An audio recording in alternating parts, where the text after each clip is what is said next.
vamos orar por algumas situações que têm acontecido. Nós estamos muito contentes pelos estudos, né? Então temos que agradecer a Deus pela oportunidade, né?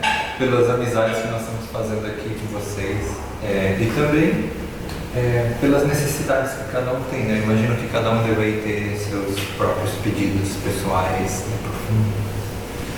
Que o Senhor responda esses pedidos também. Vamos orar? Pai Santo dos Céus, obrigado, Santo Deus, porque temos aqui a oportunidade de estudar a Tua Palavra.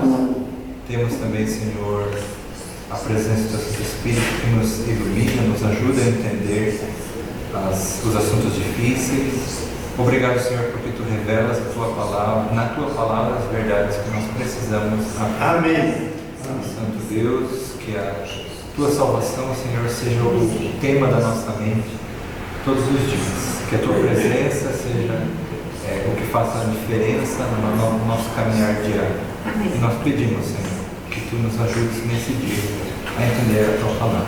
Abençoe o nosso pastor, abençoe aqueles que estão sofrendo também, dá consolo. E também queremos pedir pelos pedidos que cada um aqui tem em especial. Tu conheces os corações e Tu sabes, Senhor, as necessidades. Nós te pedimos que Tu respondas conforme a Tua vontade. E desde já queremos Te agradecer pelas respostas a essa oração. Amém. Jesus. Amém. Tudo bem com todos vocês? Com certeza. Estamos aqui e temos muitos motivos, conforme já disse o pastor Rafael, de dizer obrigado, Senhor, não é isso? Obrigado ao nosso bondoso Deus. E nós vamos nesse momento começar o estudo. Vamos fazer o seguinte, nós hoje vamos passar o estudo de número 26. 26, Vida no Espírito. O anterior, nós não passamos, trata-se da educação cristã. Você sabe que a Igreja Adventista do Sétimo Dia dá muito valor a 3 áreas importantes da vida do ser humano. Quais são elas? Física. Área física, mental, né? Envolve a mente e a espiritual. As 3 áreas. Na área mental, na área que envolve a educação cristã, a igreja dá muita ênfase. Inclusive existem várias escolas adventistas em todo o Brasil e aqui também, né? Você mesmo disse que estudou na escola de Bom Retiro, uma escola que tem mais de quantos mil alunos ali? Falaram em 2.000, não sei se tem isso. Em torno de 2.000 alunos, é uma escola muito grande e tem sido uma bênção. Inclusive os acadêmicos do mundo secular têm reconhecido a importância da escola adventista para a formação integral dos alunos. Então a Igreja Adventista dá valor ao ensino e isso tem base bíblica. Esta compreensão da igreja vem desde os tempos bíblicos. Lá nos dias do profeta Eliseu viveu em cerca de 860, no ano 860 a.C. E ele tinha a escola dos profetas, orientava os jovens, preparando para serem auxiliares de profetas, para serem cristãos verdadeiros, né?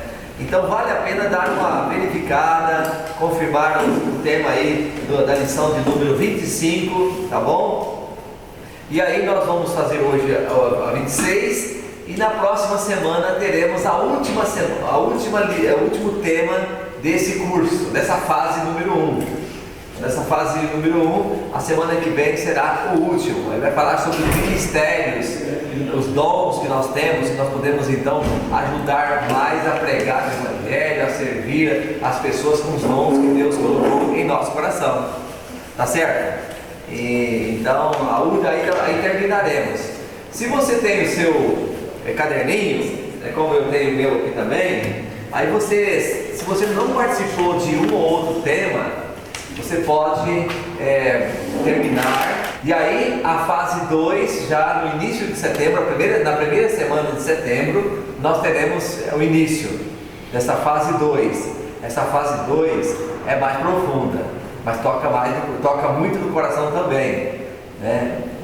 Tem ali temas maravilhosos, temas de profecia, que vai encaixando direitinho né, a maneira com que Deus dirige a nossa vida nesse tempo do fim, em todas as épocas, inclusive nesse tempo do fim.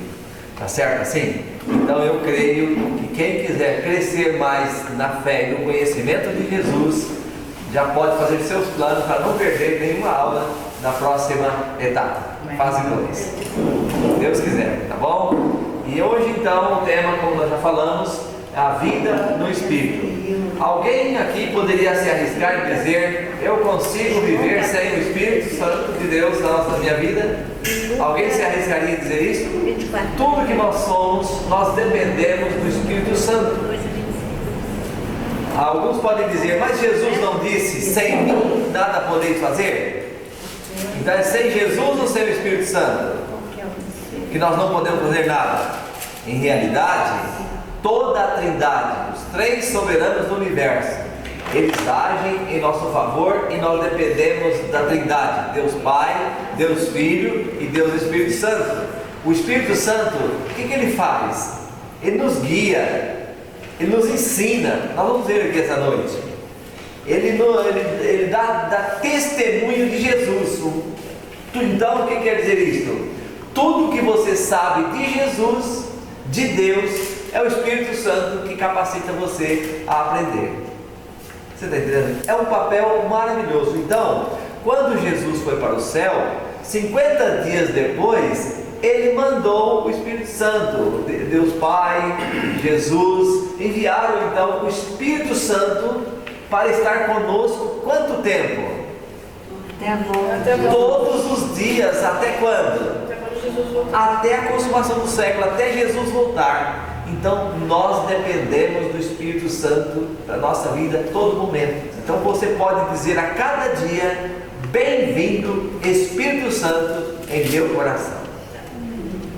E aí você vai ver a transformação, vai sentir a transformação que Ele fará no seu coração, na sua vida. E sabe, queridos, eu volto a dizer uma coisa: nós precisamos de Deus, de Jesus, do Espírito Santo cada dia, porque a gente não conhece o amanhã. Eu tenho aqui no meu celular uma informação que correu o Brasil essa semana. Que coisa horrível.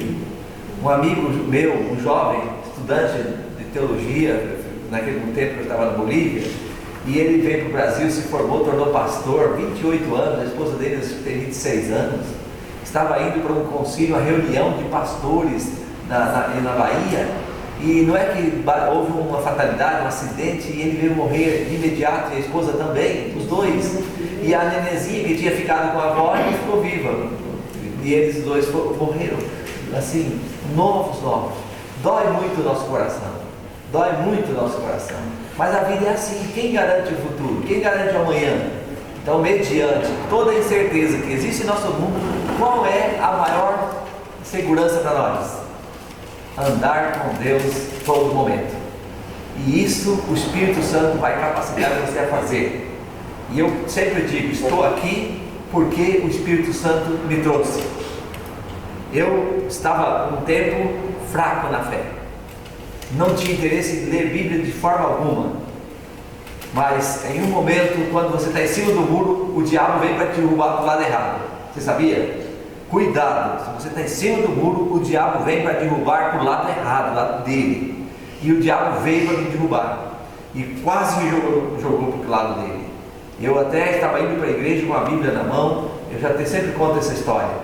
E aí eu ouvi a voz do inimigo dizendo: para que fazer isso? Para que ir para a igreja? Ninguém vai interessar por você, ninguém vai nem lhe ver lá. Uma série de perguntas assim, de indagações, dúvidas, pairaram em minha mente.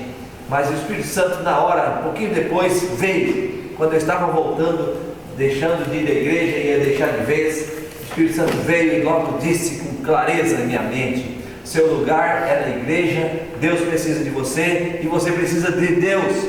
Vai para a igreja. Essa voz soa em minha mente até hoje. E eu quero crer que ela também está soando em sua mente, por isso você está aqui.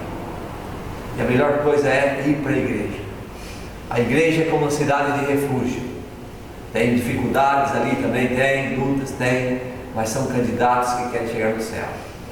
E às vezes um erra, o outro erra, às vezes um critica uma coisa, o outro ser humano tem falhas, às vezes tem um joio ali no meio do trigo, ele não sabe, às vezes até a gente, se não cuidar, fica sendo joio, mas de qualquer maneira você vai ali por causa de uma pessoa somente.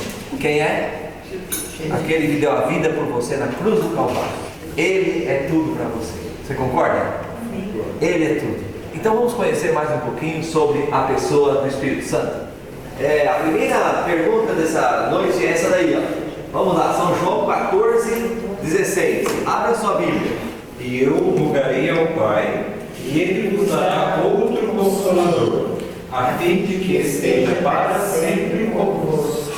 A palavra outro aqui, no grego, ela tem duas palavras para corresponder ao termo outros. Pode ser outros diferentes de você, ou outro igual a você. E Jesus usou a palavra aqui, alós, outro, quer dizer, alguém igual a mim. Jesus estava dizendo, eu estou enviando alguém, outro Consolador. E aí fala assim, que para quê? Para quem que vai mandar? A fim de quê? Qual o objetivo? Qual o objetivo? Para nada? Não, para estar conosco por quanto tempo? Para sempre. Para sempre. É bem verdade que esse tema, no tempo que nós mais precisamos compreendê-lo, o inimigo coloca dúvida e deturpa, sabia? Porque alguns pensam que o Espírito Santo, quem tem o Espírito Santo tem que pular, tem que dar gritos e falar em línguas e tudo mais. Nada disso é verdadeiro. O Espírito Santo, quando vem na pessoa, ele transforma a pessoa, ele muda o caráter da pessoa, muda os hábitos da pessoa, ele faz uma mudança radical para o bem. Não é uma mudança para exaltar a pessoa, mas é para que Deus esteja dentro da pessoa e transforme a pessoa, e a pessoa vai então exaltar o nome de Jesus sempre. Vai ser mais feliz, vai ser mais amorosa, mais benigna, né? Mais mansa. Vários itens vão preencher o coração da pessoa.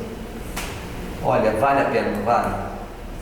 Vale a pena. Então, a resposta aqui, vamos lá, olha só que promessa Jesus fez. E eu, responde aí, e eu rogarei ao Pai, e Ele vos dará outro Consolador. Esse outro, deixando bem claro, é alguém igual a Jesus. Jesus é Deus? Então esse alguém é Deus também. Igual a Jesus em todos os aspectos. É um Deus que estaria vindo para a terra. Eu prefiro assim. Alguns falam que o Espírito Santo é uma força. Agora, se for força, quando você não quer, você desliga. Força não tem ação. Então está longe de ser o Espírito Santo uma força. Ele é chamado Espírito Santo, mas ele tem outros nomes também na Bíblia. Tem outros nomes, assim como Jesus tem, né? Jesus não fala, eu sou a porta, eu sou o caminho. Então o Espírito Santo também tem outros termos que se usa para o Espírito Santo, mas significando que é um Deus, como Deus Pai, Deus Espírito Santo não é a mesma pessoa, mas tem a mesma característica, né? As mesmas características de Deus o Pai, tem também no Deus Espírito Santo, tá bom? Esta é a compreensão que a Bíblia nos passa. Vamos para frente? Vamos aqui a outra pergunta, né? Atos capítulo 1, verso 4. Abre aí sua Bíblia no livro de Atos, um pouquinho mais à frente. E comendo com eles, determinou-lhes que não se ausentassem de Jerusalém, mas que esperassem a promessa do Pai, a qual disse ele, de mim ouvistes. Então, só uma pausa aqui. Que promessa que estava sendo, que tinha que esperar a promessa do Pai, não é isso? A orientação foi que os discípulos não se ausentassem de Jerusalém, mas que ficassem lá e esperassem a promessa do Pai. Que promessa é essa que o Pai tinha para passar? Não vale a pena ele saber? Olha agora, segue aqui. Vamos ver o que os discípulos fizeram, versos 12 a 14. Então voltaram para Jerusalém, do monte chamado Olivão, que dista daquela cidade tanto como a jornada de um sábado. Quando ali entraram, subiram para o cenáculo, onde se reuniam Pedro, João, Tiago, André, Filipe, Tomé, Bartolomeu, Mateus, Tiago, filho de Alfeu, Simão, Zelote e Judas, filho de Tiago. Todos estes perseveravam, unânimes em oração, com as mulheres, com Maria, mãe de Jesus, e os irmãos dele. Olha então, vamos entender bem o texto. Primeiro, Jesus estava subindo para o céu, não é isso? Ele estava deixando a terra. Então ele orientou: não se ausentem de Jerusalém, e aguardem a promessa do Pai. E aí no verso 8 dá a promessa, só que nós não vemos aqui. No verso 8 fala: e recebereis poder ao descer sobre vós o Espírito Santo, e ser-me-eis minhas testemunhas, tanto aqui em Jerusalém, né, na Judéia, até os confins da terra. Então qual era a promessa? Da vinda do Espírito Santo. E o texto aqui segue mencionando que os discípulos, aí dá nome para eles. Quem é que estava lá? Aí vem o nome dos discípulos. E aí é curioso aqui, eu vou abrir um parêntese, que o livro de Atos foi escrito aí depois de em torno da década de 60, 63, por aí, depois de Cristo, escrito o livro de Atos. E o livro de Atos, ao ele ser escrito, o autor, que é tido como Lucas, que escreveu, ele destacou que o nome dos discípulos, depois embaixo ele colocou assim: todos esses perseveraram o quê? Perseveravam unânimes em oração com as mulheres, com Maria, mãe de Jesus, e com os irmãos dele. Então quer dizer que Maria não foi, vou abrir um lequezinho aqui, que alguns dizem que Maria foi para o céu. Mas aqui fala, no ano 60 e pouco que Lucas escreveu, coloca Maria que estava presente, que Jesus tinha ido, e ela ficou na terra. E se ela ficou na terra, aonde que ela foi parar? Depois que chegou a idade, chegou o momento da morte, onde ela foi parar? Foi para a sepultura. Então Maria não está no céu.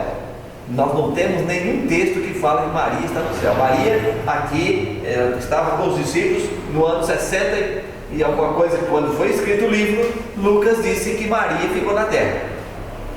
Fala aqui ou não fala? Sim. Fala, Maria ficou na terra. Se ela ficou na terra, ela não foi para o céu.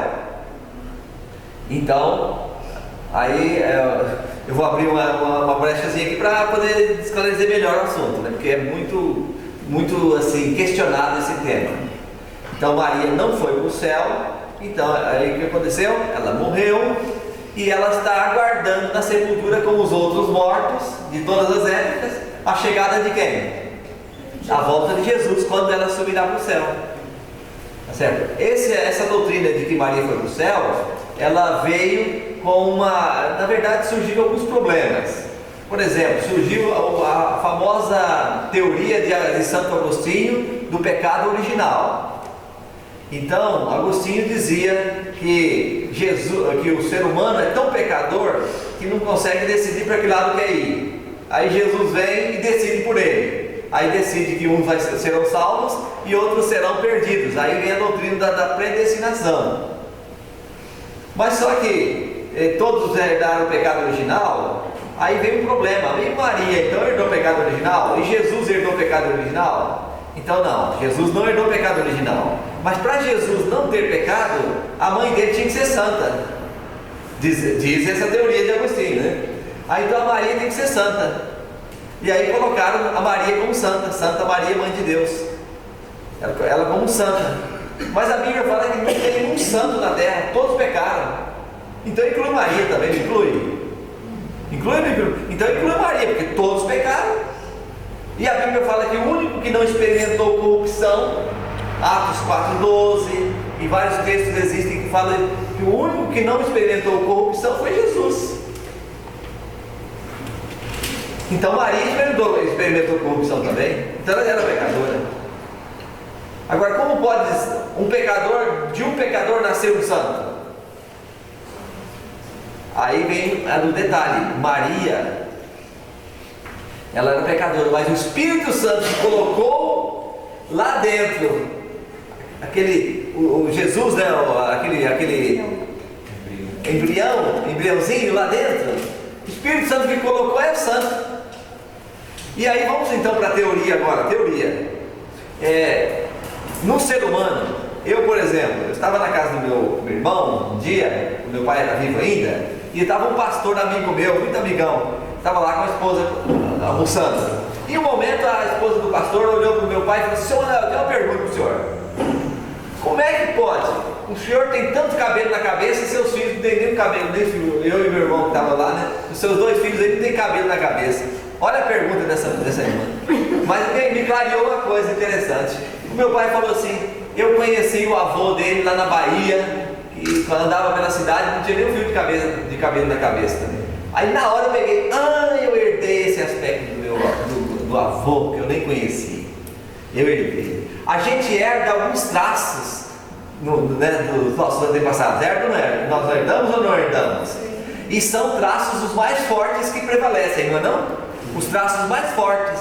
Alguns, a cor do olho. Agora eu pergunto, a parte frágil, pecadora, Maria, e o Espírito Santo, a parte santa, sem pecado. Qual é o traço mais forte? Do Espírito Santo ou da Maria, que é pecadora? O traço mais forte ficou em Jesus, que é o traço sem pecado. Sem pecado, não teve nenhum pecado.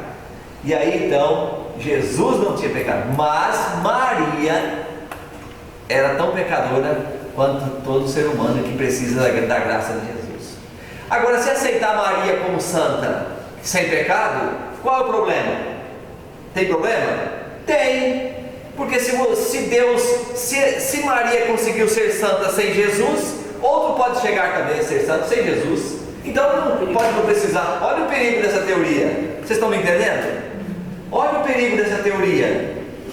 Então Maria é santa, tá bem, e ela chegou a ser santa sem Jesus. Agora então, outro pode chegar a ser santo sem Jesus? Então aí diminui o papel de Jesus como sendo o nosso Salvador. E a Bíblia fala que quem morreu na cruz foi quem? Foi Jesus que morreu por você. Vocês estão entendendo? Como é interessante essa linha de pensamento. Aí, agora vamos voltar agora à nossa questão aqui. Então, eles se reuniram lá em Jerusalém. E então, agora o que os discípulos fizeram após a ascensão de Cristo? Olha a resposta. Primeiro, testemunharam. Verdadeiro ou falso? Eles testemunharam? Eles testemunharam também. E sereis minhas testemunhas, tanto aqui quanto em Jerusalém. Então, os discípulos receberam o poder, foi para testemunhar. Está indireto, o texto nós não lemos aqui diretamente. É isso mesmo? É isso. Eles oraram e esperaram. Pastor, espera um pouquinho de dar a resposta danada, depois você dá aí, então você entrega o outro. Brincadeira à parte, né? Brincadeira à parte. Mas eles o quê? Oraram e esperaram. Eles oraram e esperaram pelo poder do Espírito Santo. E agora eles se separaram. É lógico que mais tarde eles se separaram, foram pregar o evangelho, mas no princípio, enquanto Jesus orientou, eles ficaram unidos. Irmãos, vocês querem ser edificados na fé? Leia a Bíblia mais vezes, todo dia. Tira um tempo, leia 1 hora, meia hora, o tempo que você puder, mas leia. Não sai como alguém disse que alguns fazem, como os animais saem assim, levantam e já saem andando, correndo, fazendo comendo. Não, nós precisamos ter um tempo com Deus. Um tempo com Deus. Leia. Eu estou lendo o livro de Atos. Eu estou encantado, impressionado. Ontem eu li a história de Pedro lá na prisão. Mataram o Tiago, né? E aí pegaram o Pedro para matar também. Deixaram na prisão para matar no outro dia. E aí veio o anjo lá e tirou com a força de Deus, né? Tirou. É tão bonita aquela história. Cada história é maravilhosa. Então os discípulos se permaneceram unânimes, unidos ali em Jerusalém, orando e clamando do céu o poder. Será que hoje nós precisamos de menos poder do que os discípulos precisaram naqueles dias? De forma alguma, nós precisamos de muito poder também, não é verdade? Para fazer a missão, cumprir a missão de Jesus. Vamos para frente então? Vamos aqui para a próxima pergunta. Quando é que se cumpriu a promessa da vinda do Espírito Santo? Quando é que o Espírito Santo assumiu a igreja? Atos capítulo 2, verso 1 a 4, né? Então vamos ali a leitura, ouça lá. Ao cumprir-se o dia de Pentecostes, estavam todos reunidos no mesmo lugar. De repente, veio do céu um som, como de um vento impetuoso, e encheu toda a casa onde estavam assentados. E apareceram distribuídas entre eles línguas como de fogo, e pousou uma sobre cada um deles. Todos ficaram cheios do Espírito Santo e passaram a falar outras línguas, segundo o Espírito lhes concedia que falassem. Perfeitamente. Então, eles estavam reunidos no mesmo lugar, né, na cidade de Curitiba, no bairro aqui, Cabral, né, que nós vamos ver, está aqui, reunidos, e de repente vem do céu. Toda a cidade, é um dia de festa na cidade toda. Estou trazendo Jerusalém como se fosse aqui, nós aqui. Aí todos reunidos ali, então veio em forma de língua de fogo, pousando sobre eles. E a cidade toda viu aquele cenário, e todos vieram aqui para essa rua aqui, para ver o que estava acontecendo. E quando chegaram aqui, aí o que aconteceu com eles? Eles viram os discípulos, e naquela reunião, aliás, na cidade, naquele dia, estavam pessoas de diversas nacionalidades, que era o dia do Pentecostes, e essa festa maravilhosa que acontecia, muitos vinham para a cidade para celebrar a festa. E eles vieram, gente que falava, tinha gente ali de 16 nações diferentes. Se você ver aqui o texto mais à frente, fala o nome das nações que estavam, as pessoas de onde estavam vindo. E aí chegaram ali e viram aquele cenário. E de repente, os discípulos que não tinham muita cultura começaram a falar em línguas de outras nações, daquelas nações. E todos entenderam no seu próprio idioma o que estavam falando. Aí ficaram maravilhados. Então, aquele cenário não é semelhante ao pentecostalismo hoje. Está bem longe de ser. Você concorda? Está bem longe de ser semelhante ao pentecostalismo moderno. Porque o pentecostalismo hoje fala em língua, diz que fala em línguas, mas eles falam línguas que não têm nenhuma expressão idiomática. Não tem língua no mundo que fala igual eles falam. E que ninguém entende e não faz sentido nenhum, né? E a língua não faz sentido. Lá, o Espírito Santo desceu para falar em línguas, por quê? Porque tinha muitas nações ali e nem todos conseguiam compreender a todos. Então precisava de um intérprete.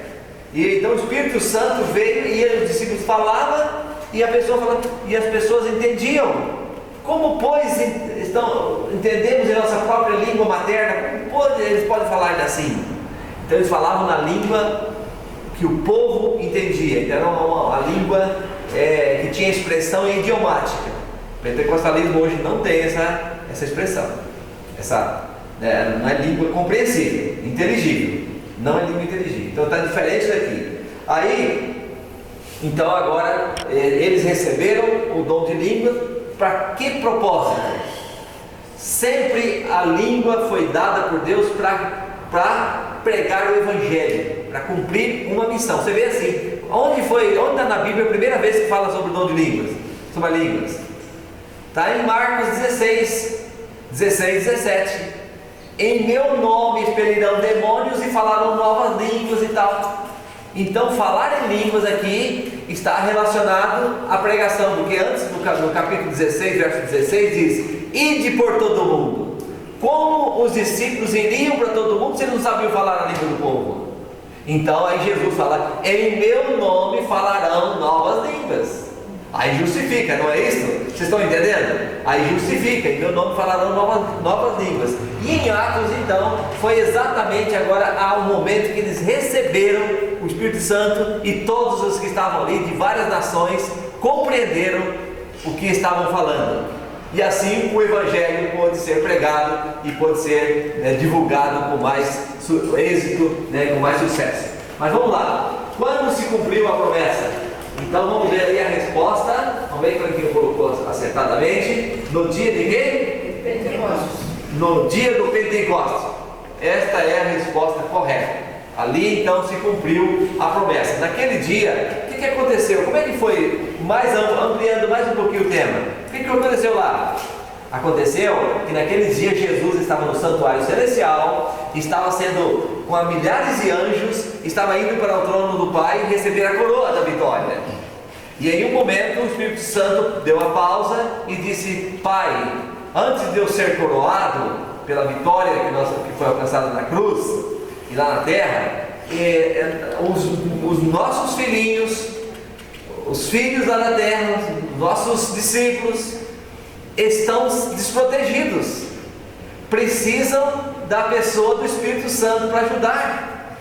Aí então, naquele momento, o Espírito Santo veio e assumiu a igreja e vai ficar com ela para sempre até Jesus voltar. E aí a igreja será entregue nas mãos de Jesus e o Espírito Santo dirá o quê? Pai, Senhor Jesus, Pai, aqui está a igreja que eu recebi para cuidar. Aqui estão os salvos que aceitaram o apelo que eu fiz, a intercessão que eu fiz, aceitaram a minha orientação, e aqui estão então os salvos, redimidos para sempre, para que agora o Senhor volte agora a estar com eles todos os dias, de forma presencial e visível. Não é maravilhoso isso? Aí eu quero estar entre os salvos. E você? Cada um de nós, com certeza, é a maior bênção, né? Vamos para a pergunta seguinte: como o Espírito Santo é apresentado na Bíblia? Um ente divino, uma força impessoal, ou não existe? Ente divino. Vamos lá, Atos capítulo 5, verso 3 e 4. Diz assim: Então disse Pedro: Ananias, por que encheu Satanás o teu coração para que mentisses ao Espírito Santo, reservando parte do valor do campo? Conservando-o porventura não seria teu? E vendido não estaria em teu poder? Como, pois, assentaste no teu coração este desígnio? Não mentiste aos homens, mas a Deus. Pedro pergunta, né? Ananias, por que você mentiu contra o Espírito Santo? Reservando uma parte que pertencia a Deus, você mentiu, vendeu terra, vendeu a propriedade, e para ser fiel a Deus, ele preferiu mentir para não devolver ali o que pertencia a Deus. Aí então, por que você mentiu para o Espírito Santo? No verso 4 ele fala: você não mentiu para homens, você mentiu para quem? Para Deus. Então Pedro destaca aqui o Espírito Santo como sendo o quê? Deus. Agora, quem é mais antigo? Deus Pai, Deus Filho e Deus Espírito Santo? Olha a pegadinha. Quem é mais antigo? Deus Pai. Hã? Acho que é Deus Pai, não é? E aí, tem mais resposta? Quem é mais antigo? Eu faço em forma de pergunta assim para vocês participarem e gravar melhor na mente. Eu acho que seja melhor. Não importa se você erra ou acerta, mas pode falar. Quem é mais antigo? Deus Pai, Deus Filho e Deus Espírito Santo. Deus Pai é Deus, Deus Filho é Deus, Deus Espírito Santo é Deus. E eles são eternos. São eternos. Ninguém é mais velho do que ninguém. Então ninguém tem mais tempo do que ninguém. Todos são eternos. Agora, para explicar a eternidade de Deus, é como se fosse uma criança pegar um copo e querer colocar nele toda a água do mar. É impossível. E assim também nossa mente infinita tentar explicar a grandiosidade de Deus, como é Deus. Muitas coisas nós vamos passar a eternidade estudando e ainda será pouco, porque não vamos compreender tudo. Deus é grandioso e é transcendente, passa do limite da nossa mente, e ao mesmo tempo Ele é imanente, ou seja, Ele está dentro de nós. Ele veio a nós, veio acampar conosco. Jesus, o Verbo se fez carne e habitou entre nós. Então Jesus veio para isso. É maravilhoso isso, né? Então vamos lá. Como o Espírito Santo é apresentado na Bíblia? Um ente divino, tá? Um ente divino. Jamais, na minha mente, cabe aqui dizer que é uma força que vem de Deus. Não é uma força que vem de Deus, é uma pessoa que vem de Deus. A pessoa do Espírito Santo. Tá bom? Vamos para frente então. Quais são as funções desempenhadas pelo Espírito Santo? Que funções o Espírito Santo desempenha? Estamos indo bem? Puxaram aí? João 14. João 14 e o verso 26 é o primeiro texto que será lido. Volta só um pouquinho aí, tá bom? Volta só um pouquinho. Vamos aqui a esse verso. Pode ler, pastor? 14:26 diz assim: mas o Consolador, o Espírito Santo, a quem o Pai enviará em meu nome, esse vos ensinará todas as coisas e vos fará lembrar de tudo o que vos tenho dito. Vocês estão entendendo? Então, aqui voltamos a destacar: e eu rogarei ao Pai, e Ele vos dará outro Consolador. Esse outro quer dizer alguém igual a Ele mesmo, tá bom? E aí, para que Ele está mandando esse Consolador? Para que esteja para sempre conosco, tá certo? Então, a parte de Deus é certa, estar conosco. Agora, aceitar estar com Ele, aí já depende de cada um. Depende ou não depende? Sim. Aí depende de cada um. Livre-arbítrio, né?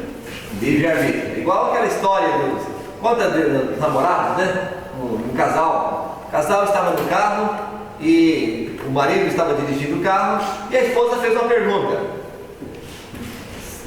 Nós estamos precisando melhorar muita coisa. Tá? Foi dando aquelas indiretas para ele, né? O que houve? Quando a gente namorava, a gente ia no carro, mas a gente ia grudadinho. Os dois pareciam um só. E agora nunca mais. E ela reclamando. Aí o que ele falou? Ele disse: eu nunca saí do meu lugar. Eu estava sempre dirigindo. Só que ela distanciou. Então, aí ele continuou dirigindo, ele não saiu do lugar dele. Assim Deus está sempre presente, dirigindo, querendo dirigir nossa vida, conduzir, mas às vezes nós fazemos o quê? Distanciamos. Nós distanciamos dele. Então, aqui está. Quais as funções enviadas do Espírito Santo? Nós temos mais um texto importante, todos eles são importantes, né? Mas vamos ao seguinte: São João, capítulo 16, verso 8 a 13. Vamos lá? Só virar a página aí. Diz assim: quando ele vier, convencerá o mundo do pecado, da justiça e do juízo. Do pecado, porque não crê em mim. Da justiça, porque vou ao Pai e não me vereis mais. Do juízo, porque o príncipe deste mundo já está julgado. Tenho ainda muito que vos dizer, mas vós não o podeis suportar agora. Quando vier, porém, o Espírito na verdade, ele vos guiará a toda a verdade. Porque não falará por si mesmo, mas dirá tudo o que tiver ouvido e vos anunciará as coisas que hão de vir. Perfeitamente. Então, o Espírito Santo tem uma missão maravilhosa. E nós vimos aí nesse texto, né? Ele vai convencer. Se fosse uma força, uma energia, a energia convence alguma coisa? A energia não tem ação assim. Então ele convence. Além de convencer, aqui foi destacado que ele guiará. Que ele guia também. Para guiar, precisa ter ser pensante, ser uma pessoa, ter a condição de guiar. Tá? Então o Espírito Santo guiará a toda a verdade. E além disso, vai glorificar o Pai. Mas leia esse texto. Eu gostei muito de 1 Samuel capítulo 10, verso 6 também. O Espírito do Senhor se apossará de ti e profetizarás com eles, e tu serás mudado em outro homem. Nossa, que maravilha, hein? Olha aqui que o texto então mostra para nós. Quando o Espírito do Senhor se apossará de ti, vou só dando ênfase ao texto, e profetizarás com ele, e tu serás mudado em outro homem. Você já pensou? O Espírito Santo vindo sobre você, o que vai acontecer com você? Vai ser mudado em outra pessoa, uma pessoa diferente, né? Então vamos aqui aos passos. Quais as funções enviadas pelo Espírito Santo?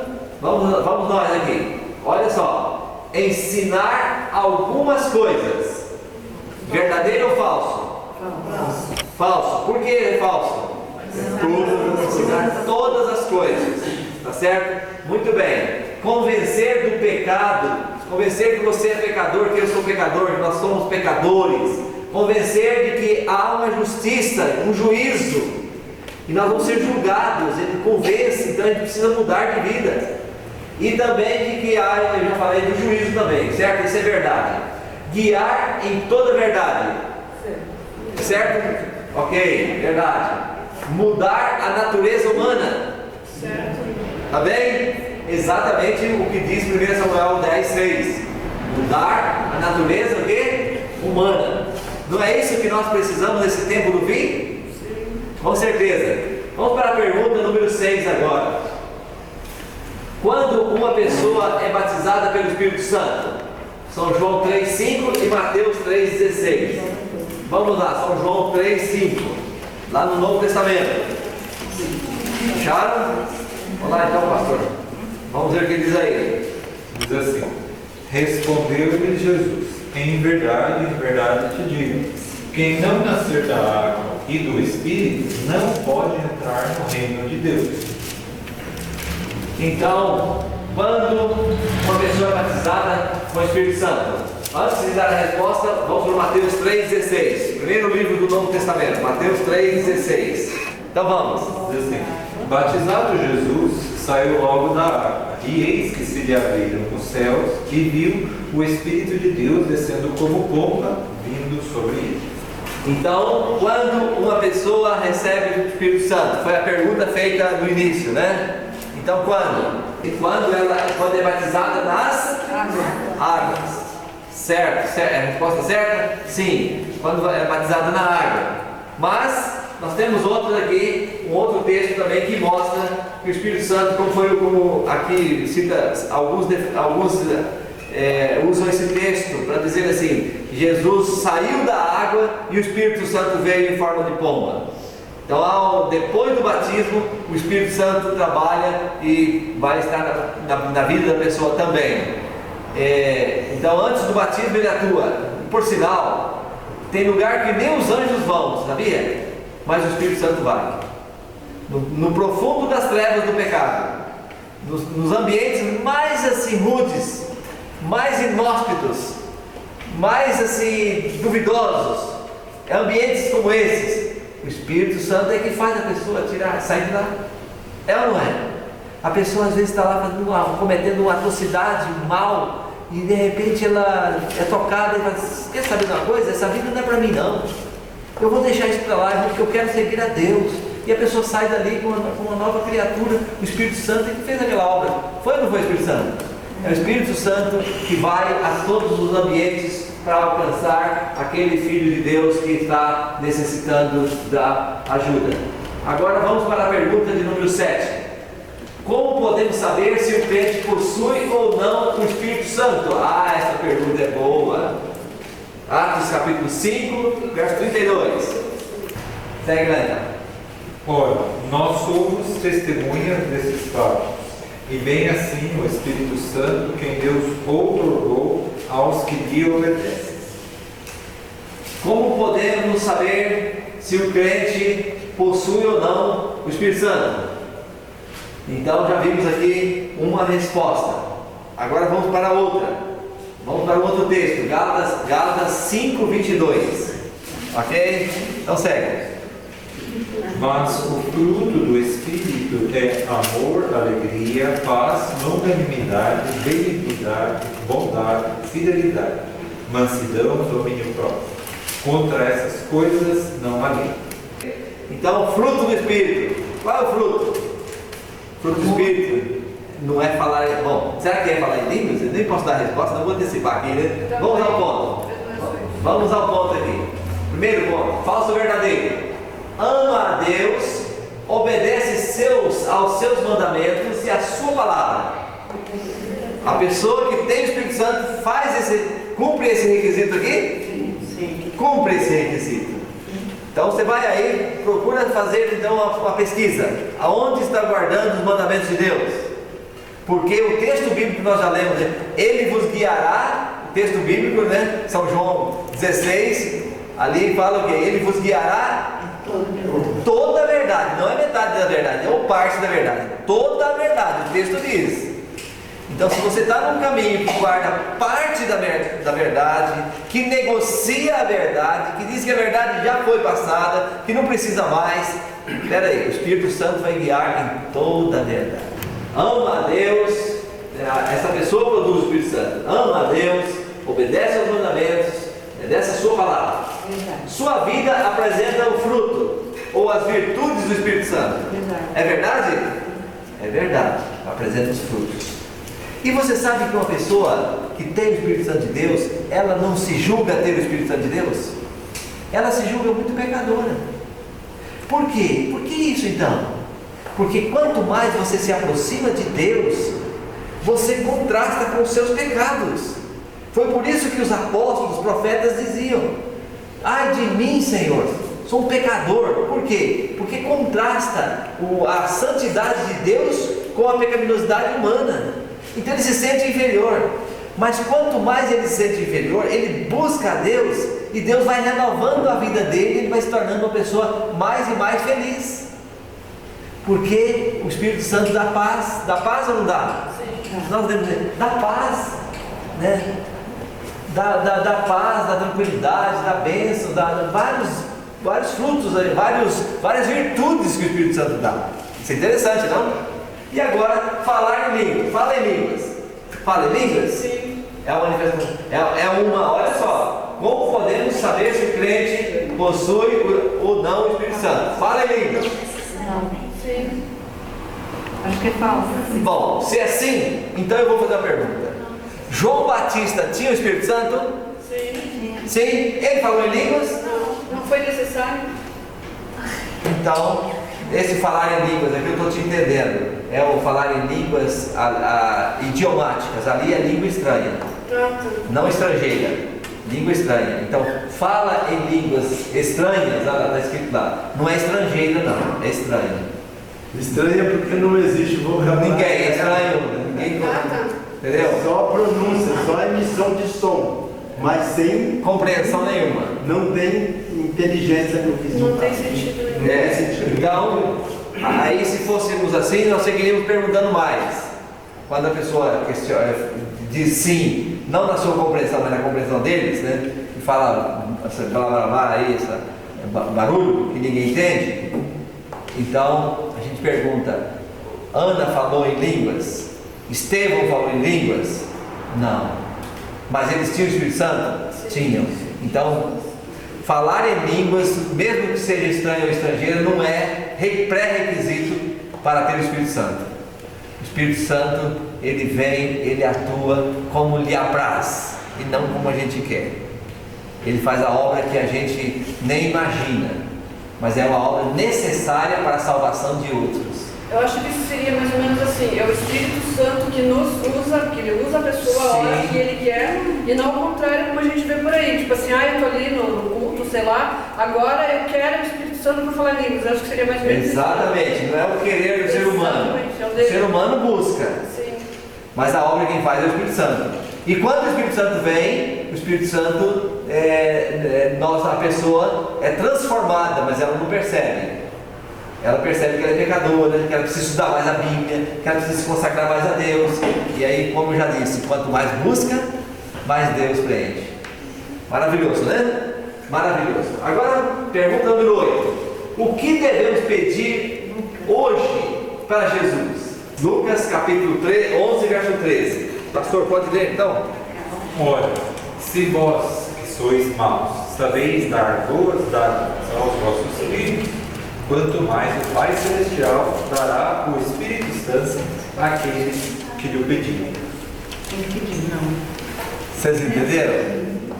Aqui faz um comparativo, né? Se nós que somos maus sabemos dar boas coisas para os nossos filhos, quanto mais o Pai Celestial vai dar quem? Vai dar riqueza, vai dar outras coisas? Vai dar o Espírito Santo. Para quem? Para aqueles que pedirem. Você já pediu o Espírito Santo? Eu volto aqui a dizer, uma vez, não sei, eu penso que eu já tenha dito isso aqui, mas eu vou enfatizar uma história que eu ouvi. Um grande pregador que estava na África, americano, David Livingstone, estava trabalhando lá e a dificuldade era muito grande. Alguns amigos foram visitá-lo e perguntaram para ele: qual é a sua maior necessidade aqui? Nós queremos ajudá-lo. E ele disse: existem muitas necessidades, alimentação, vestuário, etc. Mas a maior necessidade aqui é do Espírito Santo de Deus. A nossa maior necessidade nos dias atuais, qual é? Pedir que o Espírito Santo venha habitar em nós. Faça a obra dele em nós. E assim, nós não vamos achar nada difícil do que formos fazer para Deus. É difícil ser cristão? É difícil guardar o sábado? É difícil devolver o dízimo? É difícil e não é difícil. Para uns é prazeroso. O maior prazer, uma alegria, chegar um dia que é dedicado exclusivamente para Deus. Não é um peso. Não é um peso. Por outro lado, é lógico que o caminho do céu não é um caminho cheio de flores e bem largo. Como é que é o caminho do céu? Caminho estreito. Requer o quê? Renúncia. Mas essa renúncia é por dever ou por amor? Por amor. É por amor. Senhor, o que posso fazer diante de tanto que o Senhor já fez por mim? O que eu posso fazer? Então tudo que a gente faz para Deus, para relacionar na causa de Deus, é um prazer, não é sacrifício que nós estamos fazendo. Você concorda? Não é sacrifício. Então, existe aqui, o que devemos pedir para o Espírito Santo, para Jesus, né, hoje? Pedir o Espírito Santo? Verdadeiro? Verdadeiro? Alegria? Pronto, o pastor já respondeu tudo. Já deu a resposta. É isso aí. Tá aí, vocês podem corrigir. Então agora vamos para a recapitulação. Jesus prometeu que nos daria outro Bem, após sua ascensão, os discípulos oraram, confessaram os pecados e esperaram o cumprimento da promessa no dia de Pentecostes. Muito bem, ótimo. A Bíblia apresenta o Espírito Santo como Aí você ajudou, deu uma mãozinha. Tudo bem. Um ser divino, como um Deus. Como Deus. Existe um segmento religioso que não aceita o Espírito Santo. E nem Jesus não aceita. Aceita que Jesus era um profeta, mas não era Deus. Mas Jesus é mais do que um profeta. O profeta era um profeta de Deus, mas era pecador. Jesus não era pecador, então ele era mais do que um profeta. Certo ou errado? Ele era mais do que um profeta. E ele também era mais do que um profeta, a tal ponto que ele era divino, ele era um Deus eterno. Ou ele foi uma criatura em algum tempo? Não. Houve um tempo que Jesus foi criado? Não. Jesus sempre existiu. E aí houve um mistério, que ele veio no momento certo, ele revestiu a forma humana para alcançar o ser humano. Por que isso? Eu vi uma história que eu achei interessante. Era uma vez, uma pessoa gostava muito de passarinho, e ele jogava comida para os passarinhos no quintal da casa. Era uma bênção. Ele via os passarinhos todos os dias vindo, voando, sentava ali no seu quintal, e ele jogava milho. Mas toda vez que ele aproximava dos passarinhos, os passarinhos voavam e iam embora. E ele disse: mas como que eu posso me relacionar com os passarinhos e eles me aceitarem bem? O que eu vou fazer? É uma lenda. É uma lenda que eu estou contando.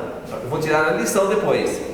Aí diz a lenda que aquele cidadão disse: eu vou me tornar num passarinho. Eu vou me tornar num passarinho. E a lenda diz que ele se tornou num passarinho, e os passarinhos passaram a se alegrar e brincar com ele com toda a felicidade. Da mesma maneira, agora aplicando para Jesus, Jesus veio para o ser humano entendê-lo melhor. Ele veio como ser humano, fazendo as coisas com o ser humano.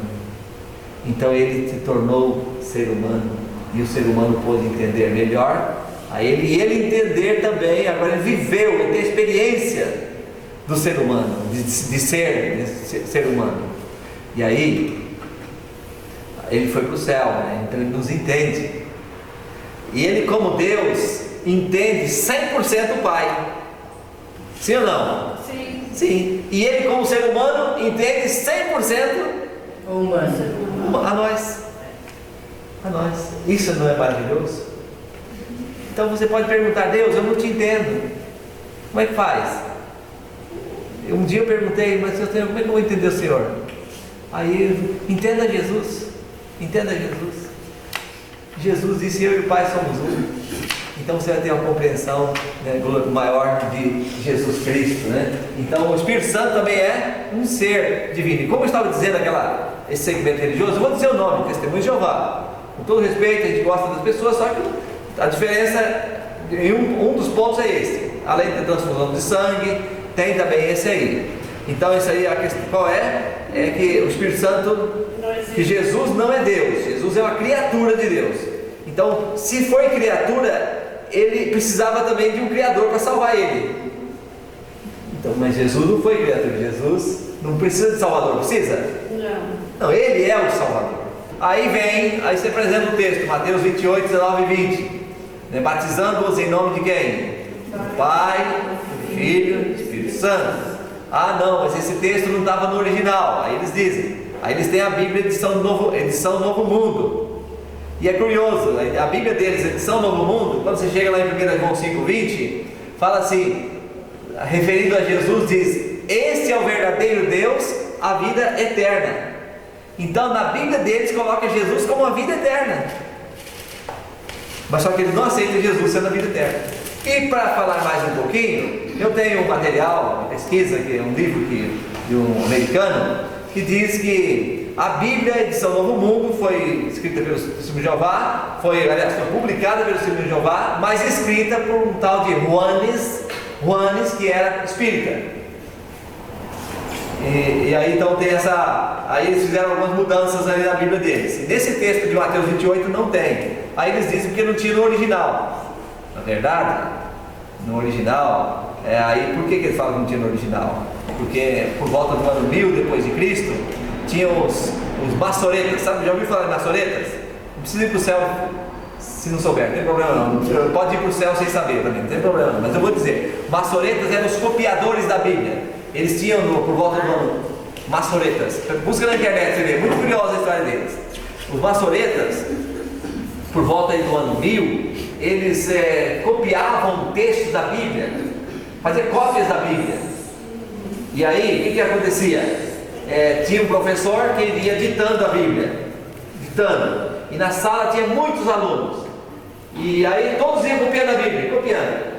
Agora, havia pontos da Bíblia que não entravam, nem toda a Bíblia tinha. Por quê? Porque um maçoreta deixava de copiar. Exemplo: existem em torno de 5.300 cópias do livro de Mateus que consta esse texto. Só que tem umas poucas, não chega a 50 cópias que não tem esse texto. Então, quem deve ter errado ao copiar? Será que os 5.000 e poucos que copiaram, ou os 50 que deixaram de copiar?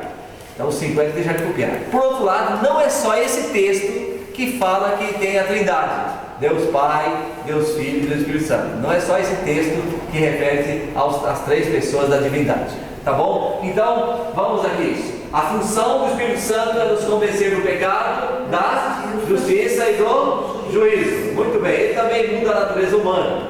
Quem possui o Espírito Santo obedece a Deus e aos seus mandamentos. Amém por isso. Você acha que de tudo isso que a Bíblia falou, agora nós podemos dizer: não, eu sei, mas eu não vou praticar? Quanto vale para a nossa vida se a senhora sabe e a senhora não pratica? O que acontece? Está certo? Está bom assim? Nós precisamos saber e praticar, ou precisamos só saber? Saber e praticar. Saber e praticar. Por quê? Nós já citamos aqui que tem um ser que conhece, que crê, mas não obedece. E ele não foi batizado e nem pode ser. E nem vai herdar o céu, porque o destino dele já é outro, que a própria Bíblia fala. Quem é ele? Foi expulso do céu, o grande inimigo. Então o nosso papel qual é? Obedecer. Vamos então ao compromisso de fé. Qual é o compromisso de fé? Vamos comigo? Vamos lá? Dedicarei tempo todos os dias ao estudo da Bíblia e à oração, para que seja batizado diariamente com o Espírito Santo. Dessa forma, espero ser poderoso em palavras e ações, bem como no testemunho da minha fé aos semelhantes. Amém? Amém. Amém. Na próxima então aula, nós vamos trabalhar sobre testemunho. tá bom? Vocês podem já olhar o último fascículo, o último tema desta sequência, ok? Da minha parte, muito obrigado, e o Senhor Deus esteja com vocês, e o Espírito Santo conduza todos nós. Pastor. Vamos orar? Pai que estás nos céus, obrigado, Santo Deus, pelo ensino da tua palavra. Obrigado, Senhor, pelo Espírito Santo que tu enviaste para nós. Obrigado, Senhor, porque no momento do batismo nós recebemos o teu Santo Espírito e nós queremos pedir, Senhor, que ele esteja trabalhando em nós, convencendo-nos do pecado, da justiça e do juízo, trabalhando no aperfeiçoamento dos nossos caráteres para receber-te quando tu venhas nas nuvens dos céus e assim estar preparados, Senhor, para vir à eternidade contigo.